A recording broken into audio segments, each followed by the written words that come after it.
Comme à chaque dimanche matin, une parole nous est donnée, une parole de grâce qui nous est adressée personnellement à toutes et tous. La grâce et la paix vous sont déjà données de la part de Dieu notre Père en Jésus, le Sauveur de nous-mêmes. Seigneur, à l'horizon de cette promesse, rassemble-nous.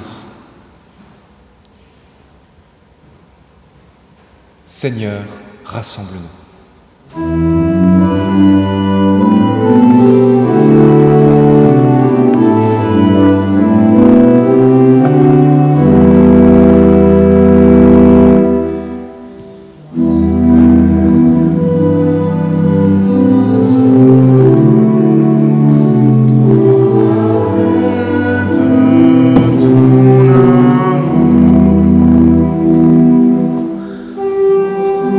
Nous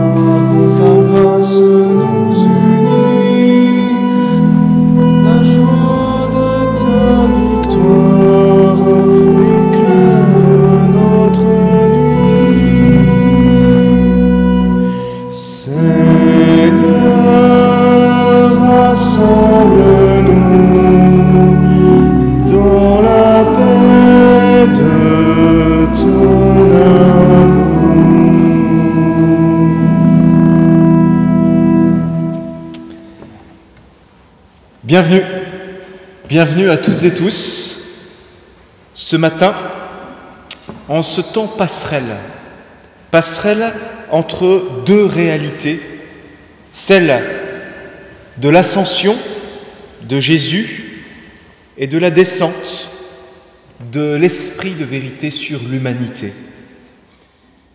Nous sommes ce matin au cœur même d'un mystère insondable, inépuisable, qui nous révèle que la vie est infiniment plus et toujours davantage que ce que nous ne pourrons jamais en comprendre.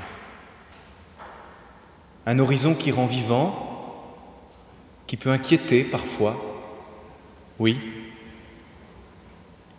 mais un horizon qui n'est pas plein, où il reste de la place, de l'espace pour vivre. Nous pouvons pourtant, dans nos incertitudes du lendemain, nous réjouir d'une seule certitude qui tient, qui tenait et qui tiendra toujours. En Jésus-Christ, Dieu est avec nous. Tel est, en dépit, en deçà de nos doutes, une certitude qui ne vient pas de nous, qui nous est annoncée, à laquelle nous participons, une certitude qui nous relève au cœur même de notre nuit, pour que le jour, toujours à nouveau, se lève. Et je vous invite à vous lever pour chanter ensemble « Pour que le jour qui se lève ».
Place à nous-mêmes, de la place pour l'autre, pour une parole autre que nous, avec la poésie du texte biblique, la poésie du psaume. Dieu est ma lumière, il est mon libérateur, de qui aurais-je peur? Dieu est ma citadelle, qui pourrait m'effrayer? Écoute-moi, Seigneur, j'en appelle à ta grâce, écoute-moi encore. Mon cœur, c'est mon cœur qui a parlé. Cherche son visage. Oui, c'est ton visage que je cherche. Ne me dérobe pas ton visage. Ne m'oublie pas. Tu sais bien, je n'ai que toi. Ne cède pas à ton indignation. Ne me délaisse pas, Dieu de ma délivrance. Mon père et ma mère auraient pu m'abandonner. Toi, tu m'as recueilli. Montre-moi la route et conduis-moi vers le grand chemin qui mène là-bas. Tant de mirages qui me guettent, le vertige des faux bonheurs. Ne me laisse pas entre les mains des teigneux. Je tourne le dos au chemin de mensonges et de violence. Oui, j'en suis sûr, je verrai la tendresse de Dieu sur la terre des vivants. Place en Dieu ton espérance. Ô les cœurs, espère le Seigneur. Mon Dieu, mon Père.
Prions.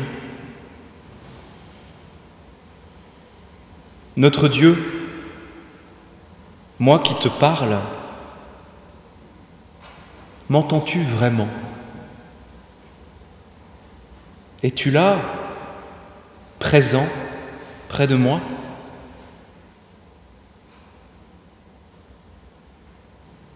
J'ai besoin de toi.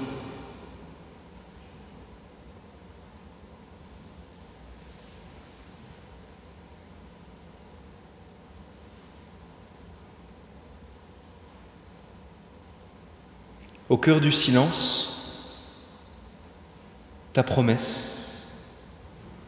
Je suis avec vous tous les jours jusqu'à la fin du monde. La puissance de ta parole nous rejoint en Jésus, jusque dans nos plus profonds silences, notre espérance, de nous-mêmes, notre délivrance. Mon Dieu, mon Père.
Prions. Dieu, en Jésus-Christ, tu nous rejoins pour vivre et marcher aux côtés de l'humanité pour une vie vivante. Par le mystère de ton esprit, chaque jour, tu demeures mystérieusement avec nous, toujours. puisses-tu ouvrir notre cœur à ta parole mystérieuse et silencieuse. Puisses-tu ouvrir notre cœur à sa saveur. Nous voulons t'entendre, nous voulons entendre, Seigneur. Amen. Ouvrons à présent la Bible dans l'Évangile selon Jean.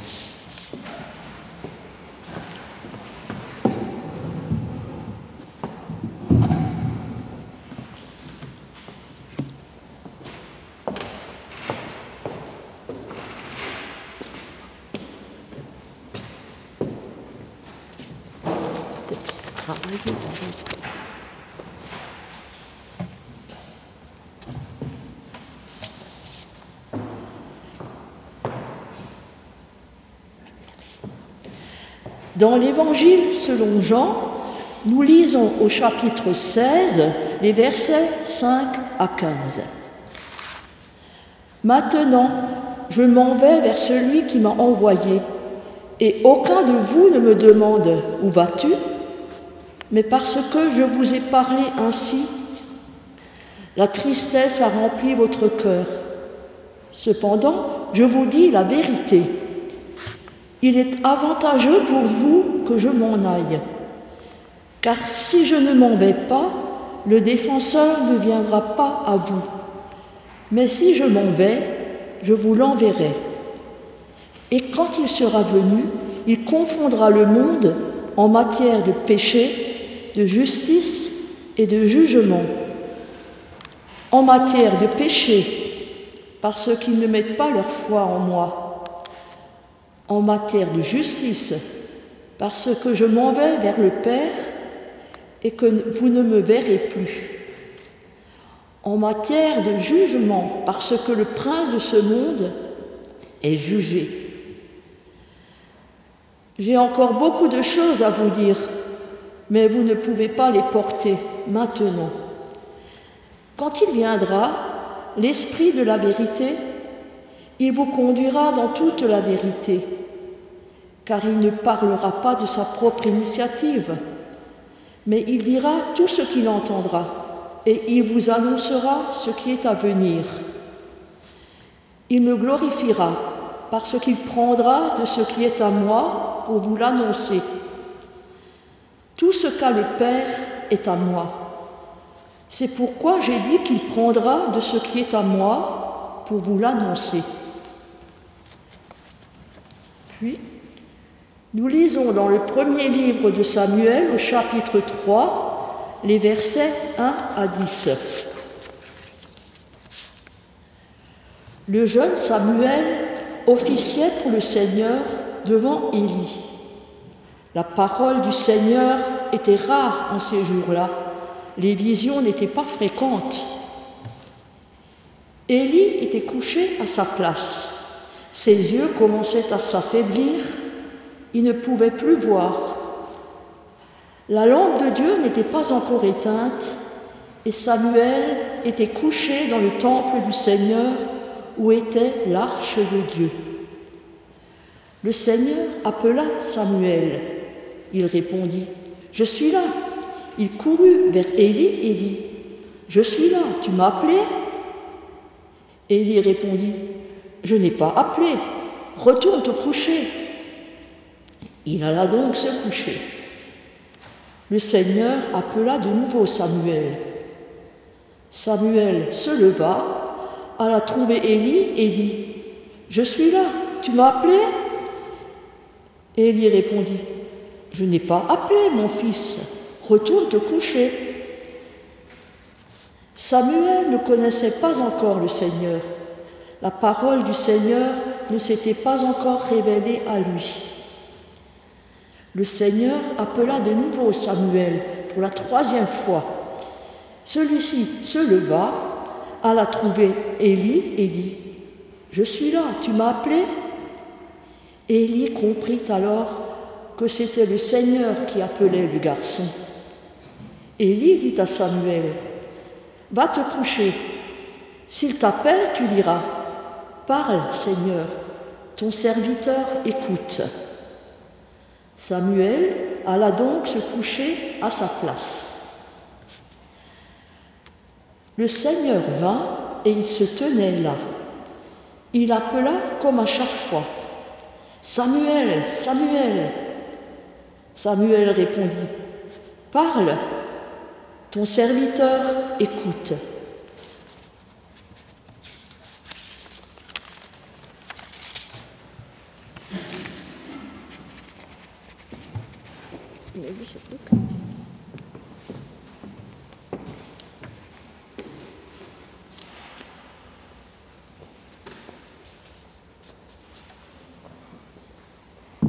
Je vous invite à vous lever pour chanter ensemble « Oh, parle-moi, Seigneur ».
C'est toute une installation à chaque fois.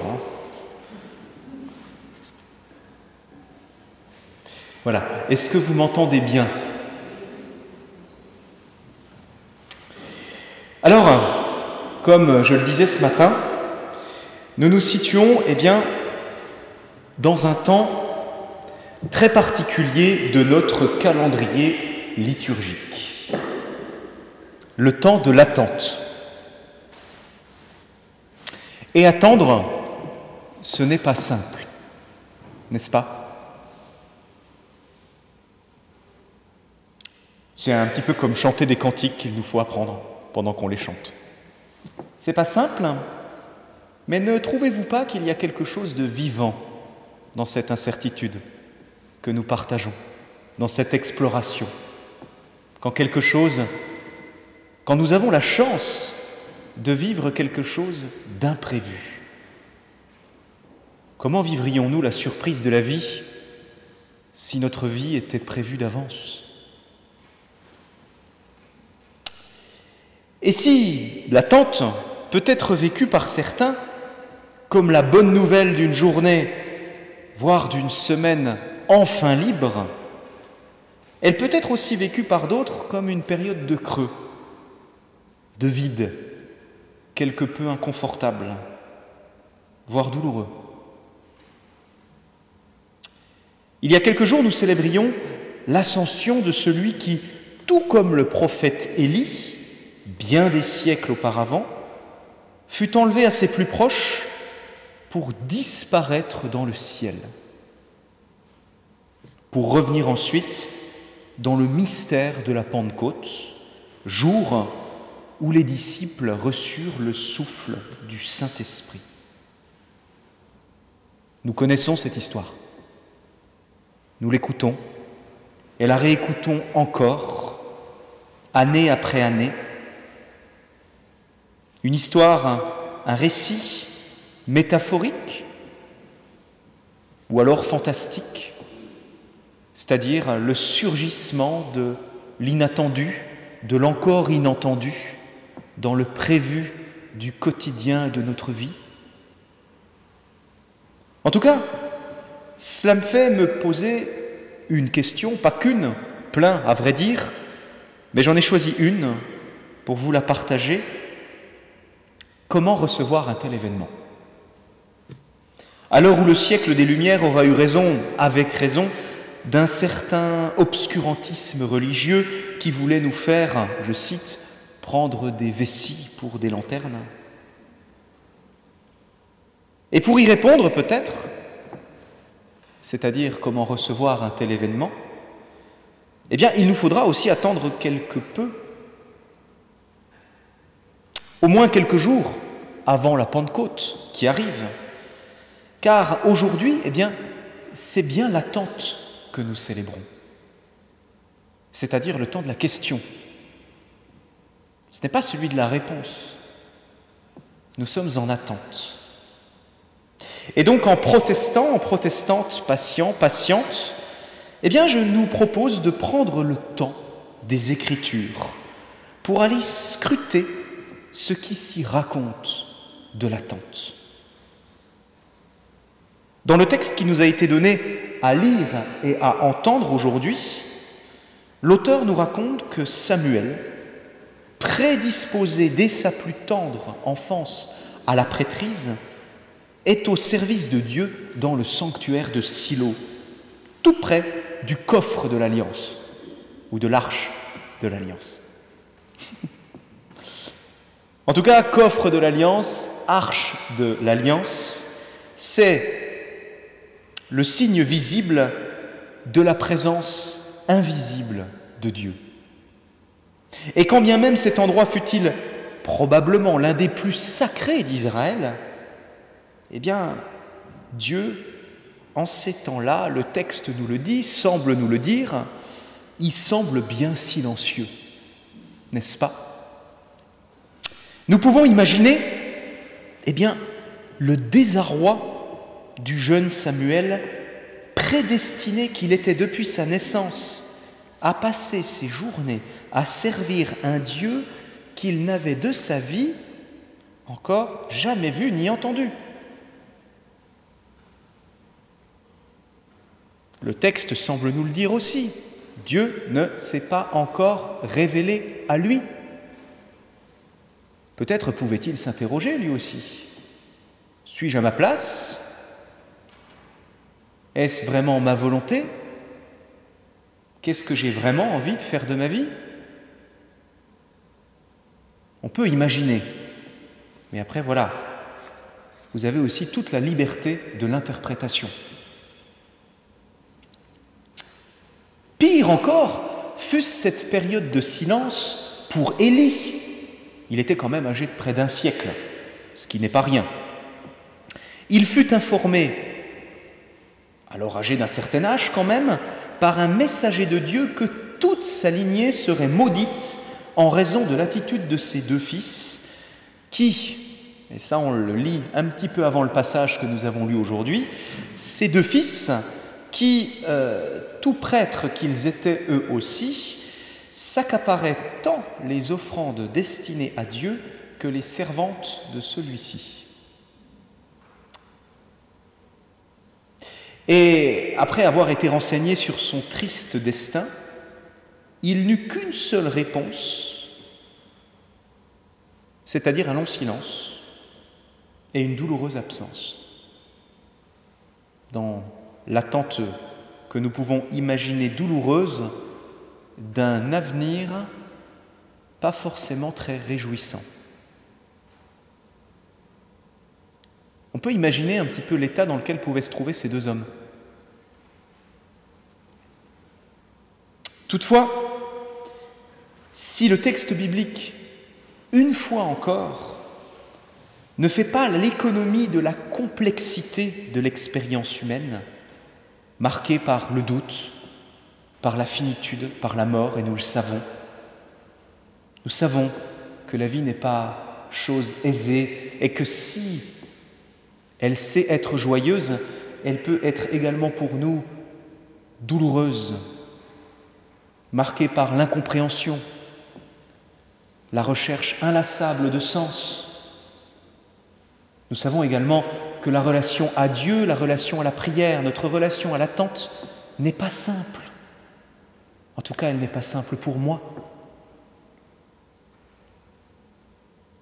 Eh bien, si ce texte que nous lisons prend corps et résonne avec notre vie, c'est aussi et surtout parce qu'il ne cherche pas forcément à nous plaire, voyez. Ce n'est pas un texte slogan, le texte biblique, un texte qui veut justement nous faire prendre des vessies pour des lanternes. C'est un texte qui nomme la complexité, la difficulté, le contraste et le paradoxe de l'expérience humaine. C'est un texte qui, de par sa sincérité, vient peut-être nous dire que si dans notre vie il nous arrive de souffrir, ce n'est pas comme une certaine croyance contemporaine semble vouloir nous le faire croire, ce n'est pas parce que notre vie est un échec. Non. Si nous souffrons, c'est bien parce que nous sommes vivants. Et peut-être que se souvenir de cela, c'est justement vivre la souffrance autrement. C'est du creux de cette absence, du creux de cette souffrance, être surpris par quelque chose d'une joie imprenable, qui paradoxalement pourrait prendre racine au cœur même de l'expérience douloureuse. Et bien sûr, si ce texte nous parle, eh bien, de la finitude, de la mort, il en révèle aussi l'humour, qu'un certain théologien aime d'ailleurs à considérer comme, je cite, le vrai sérieux de la foi. Samuel, c'est ce qu'on nous raconte, couché par terre, va se réveiller plusieurs fois, se lever plusieurs fois, pour aller dire à son prochain « Dieu me parle ». Celui-ci lui dit, enfin, il ne lui dit pas ça. « Tu m'as parlé, mais non, je ne t'ai pas parlé ». Il retourne se coucher, et cela 3 fois de suite. La situation est cocasse, voire comique, carrément clownesque. Mais le texte nous dit que Samuel est couché par terre. Nul ne sait s'il dort, le texte ne le dit pas. L'hébreu nous renvoie à l'idée de ce terme « couché par terre » de mettre à l'horizontale un corps. Dans cette perspective, le terme pourrait donc évoquer la mort. Au choix, ou une certaine forme de mort. Celle, par exemple, que l'être humain expérimente de son vivant lorsque, pour une raison ou une autre, il ne parvient plus à se lever. Nous pourrions penser, Samuel en train de dormir, bien sûr, ou alors en proie à un tout autre immobilisme, celui de la désespérance, dans un silence qui, à la manière du malheur, peut devenir l'expérience d'un non-sens. Le silence n'est-il pas le lieu où l'homme, le sujet, perd ses repères? Et soudain, une parole le rejoint par 3 fois avant qu'Élie ne comprenne que c'est Dieu lui-même qui parlait au jeune Samuel. Il faudra continuer quelque peu la lecture au-delà du découpage du passage pour découvrir ce que Dieu lui aura révélé. Mais le coup de ciseau est ici bienvenu, car finalement, peu importe ce qui a été révélé, proclamé à Samuel. C'est bien le surgissement d'une parole radicalement imprévue qui tirera les 2 hommes, pas uniquement Samuel, les 2 hommes, ces 2 êtres humains, du sommeil de leur vie parfaitement ritualisé, où chaque jour pouvait se ressembler dans le service rituel du culte, tout prêtres qu'ils étaient. Et si selon le théologien Gérard Delteil, je le cite, le silence de Dieu, c'est d'abord cette solitude de l'humain renvoyé à lui-même et cette perte de sens, peut-être est-ce pour cela que parfois le silence peut être une expérience complexe. C'est aussi et surtout, et là je cite encore le théologien, la faille par laquelle la parole de Dieu peut encore venir nous surprendre. C'est parce que nous ne sommes pas pleins, qu'en nous il y a du vide, que nous pouvons accueillir la parole d'un autre, une parole de surprise, une parole encore inattendue, qui peut relever en nous, parmi nous, de l'inattendu, pour une vie que nous n'avions pas prévue, c'est-à-dire une vie vivante, qui se joue, qui se situe, qui s'expérimente dans les rencontres que nous faisons avec les autres, dont nous avons besoin. Dans cette perspective, écrivait Martin Luther, le réformateur, c'est lorsque Dieu paraît être le plus loin qu'il est le plus près. Alors, qu'est-ce que vient nous dire Martin Luther ici? Eh bien, réjouissons-nous de l'inconfort de ne pas encore avoir trouvé. Réjouissons-nous de l'inconfort de douter, de n'être pas certain, de ne pas encore véritablement savoir ce que nos lendemains seront, ce que nous allons faire de nos vies, quel en est le sens absolu. La vie en deviendrait mortellement prévue. Et ce réjouissement est de tous les âges. Autrement dit, Dieu nous dit, à travers notre doute et à travers son silence paradoxal, tu n'es pas seul.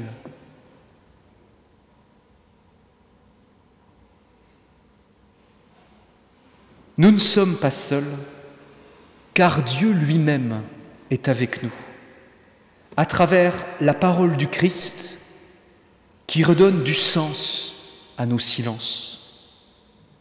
Parole libre et incapturable, parole d'immensité qui nous rejoint dans le plus quotidien de nos quotidiens. Parole incapturable que nous avons pourtant la liberté de toutes et tous, ici rassemblés et au-delà, d'interpréter. Et qui n'aura de cesse, ensemble, avec les autres, chaque jour, de nous rendre libres et réconciliés. Et je vous invite à la prière.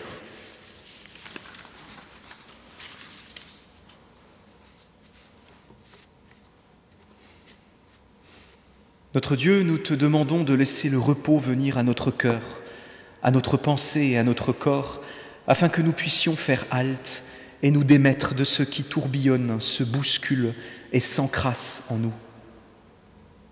Tu le sais, malgré les apparences que nous nous donnons d'être calmes et organisés, détachés et concentrés, en réalité, nous ne faisons pas trêve avec nous-mêmes.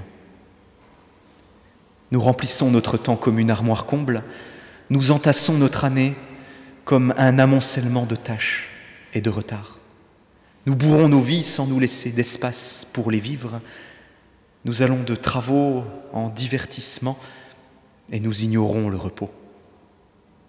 Ô Dieu, repose-nous, toi qui as pris le 7e jour pour regarder, apprécier et chômer de ta propre fatigue. Fais que nos repos ne nous effraient pas, nous qui savons mal user de la liberté du temps. Fais que nos repos ne nous dissolvent pas, nous qui savons mal vivre le silence et le calme, le retrait et la retraite. Car nous voudrions que le repos cesse d'être pour nous une hygiène et un devoir, une obligation et une résignation, pour advenir en nous tel le soleil qui s'attarde au soir, telle la nuit qui ensevelit les insuffisances, tel le sommeil qui éveille les songes, telle l'aurore aussi qui nous retrouve présents. Repose nos cœurs, ces chevaux qui tirent à hue et à dia nos passions.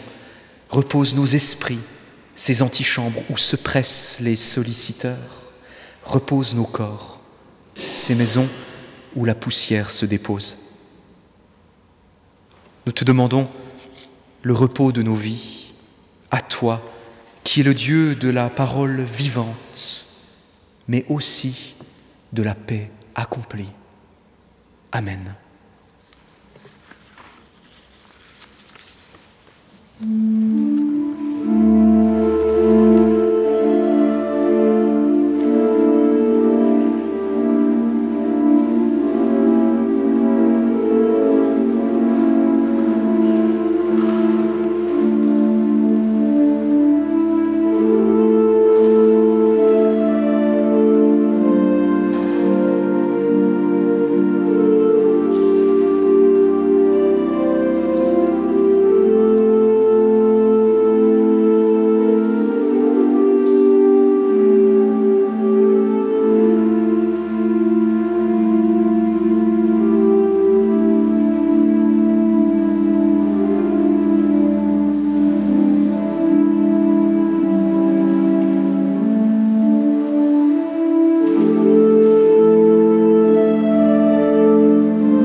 Proclamons ensemble le mystère de la foi avec le symbole que vous connaissez et je vous invite à vous lever pour cela.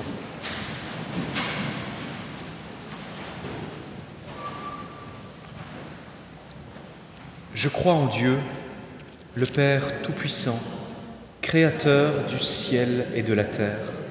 Je crois en Jésus-Christ, son Fils unique, notre Seigneur, qui a été conçu du Saint-Esprit et qui est né de la Vierge Marie.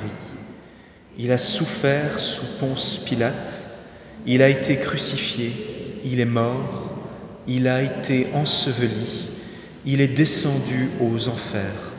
Le troisième jour, il est ressuscité des morts, il est monté au ciel, il siège à la droite de Dieu, le Père Tout-Puissant. Il viendra de là pour juger les vivants et les morts. Je crois en l'Esprit Saint, je crois la Sainte Église universelle, la communion des saints, la rémission des péchés, la résurrection de la chair et la vie éternelle. Amen.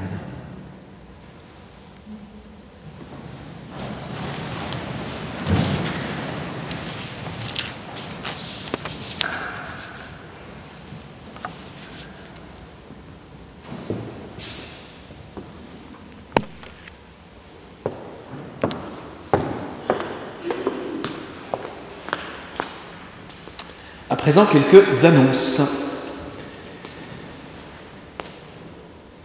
Hier, l'évangile de la résurrection a été annoncé à Madame Anne-Thérèse Stöckli. Le Festival du Conte qui termine aujourd'hui, donc qui a eu lieu du 13 au 21 mai. Alors, peut-être que certains d'entre vous, certains d'entre nous ont eu la chance, la possibilité d'y assister. Cet après-midi, enfin à midi, il y a un repas qui est prévu. C'est un couscous, il me semble, avec aussi des animations, des chants. Donc ça va, à mon avis, être un moment très sympa.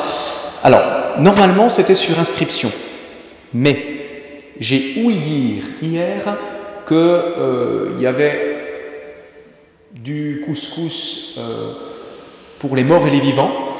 Donc, à mon avis, si vous essayez d'y aller, si le cœur vous en dit, n'hésitez pas, il est fort à parier qu'il y ait une place pour vous. Je crois que la participation est à hauteur de 10 €, il me semble. Voilà. Le culte de Pentecôte au Home Affli qui est déjà passé puisque c'était le 15 mai, que nous sommes le 21. Le groupe biblique œcuménique qui rassemble les communautés, certaines communautés protestantes évangéliques, la dynamique mulhousienne, et aussi catholique.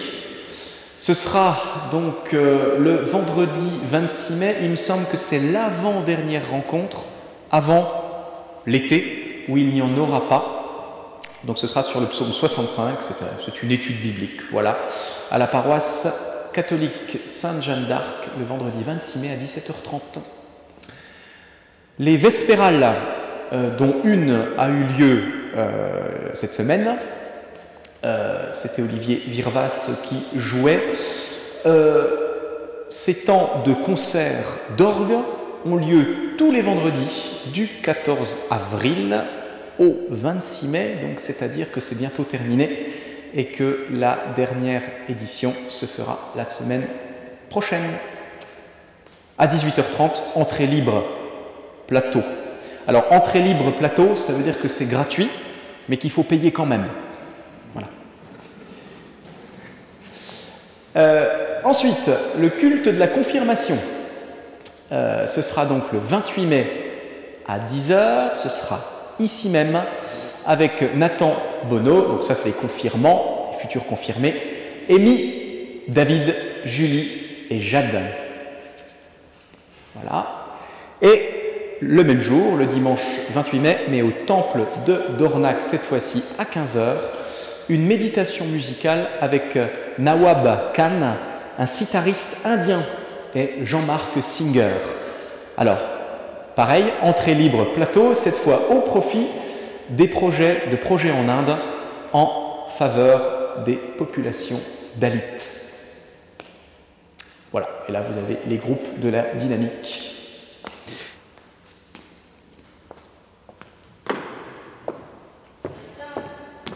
Oui.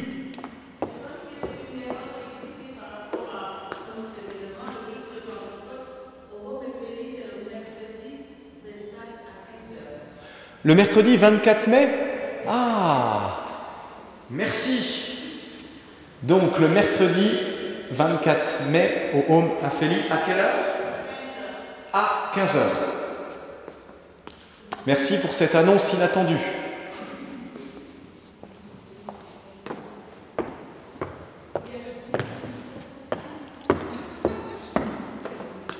Oui, Catherine. Le groupe visiteur. C'est mercredi à 19 h. Oui, le groupe visiteur, où nous discutons ensemble. Voilà, ce sont des paroissiens qui s'organisent et se coordonnent pour visiter des paroissiens. Et en ce moment, nous suivons une formation proposée par Régine, la pasteure Régine Kakouridis de la Sémis, une formation pour les visiteurs, une formation initiale pour les visiteurs de paroisse, qui est proposée sur 6 séances. Voilà, 6 séances, et nous nous retrouvons à peu près une fois par mois. Voilà, donc c'est à Saint-Martin à 19 h et pas 19 h 30. Voilà, j'avais un doute. Voilà. 19 h jusqu'à 21 h. Aurais-je encore inouï quelque chose? Merci à vous.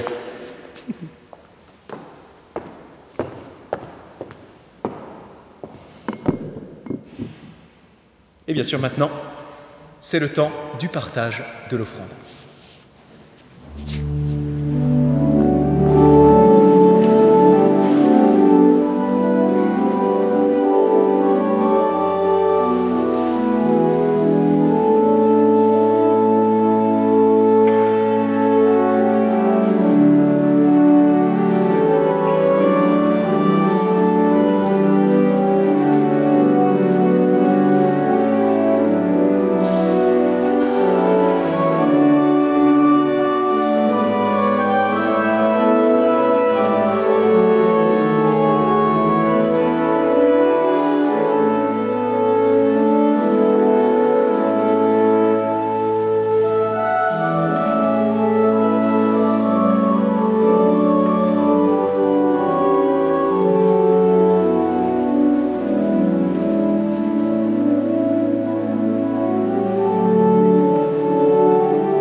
Notre Dieu, en deçà de nos doutes, c'est-à-dire en dessous de nos doutes, ton silence nous révèle ton écoute.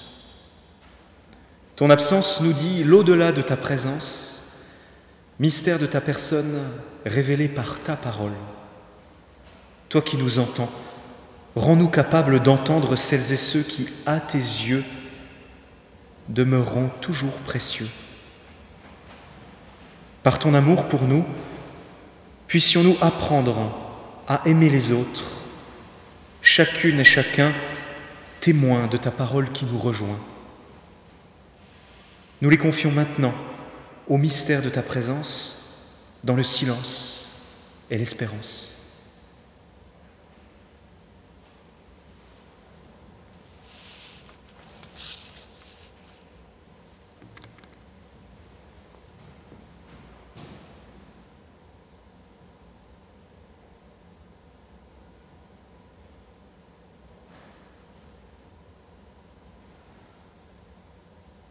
Et ensemble, nous voulons nous lever pour prier, pour le Notre Père que tu nous as enseigné. Notre Père qui es aux cieux, Que ton nom soit sanctifié, que ton règne vienne, que ta volonté soit faite sur la terre comme au ciel. Donne-nous aujourd'hui notre pain de ce jour. Pardonne-nous nos offenses, comme nous pardonnons aussi à ceux qui nous ont offensés.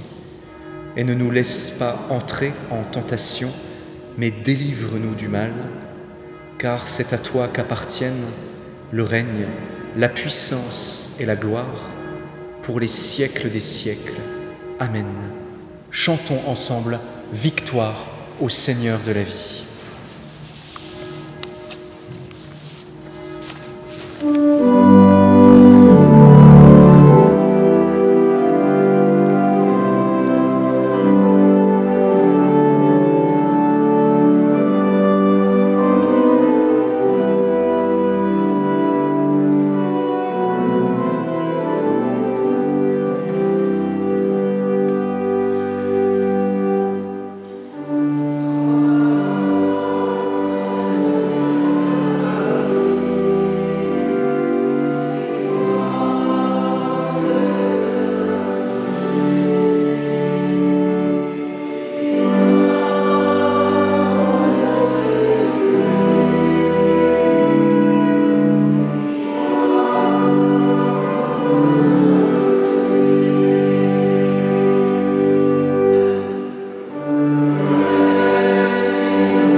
Du Dieu vivant descend sur toi et à jamais y demeurera. Va en paix, car chaque jour, celui qui est Père, Fils et Saint-Esprit est avec toi, est avec vous. Amen. Bon dimanche et bon apéro.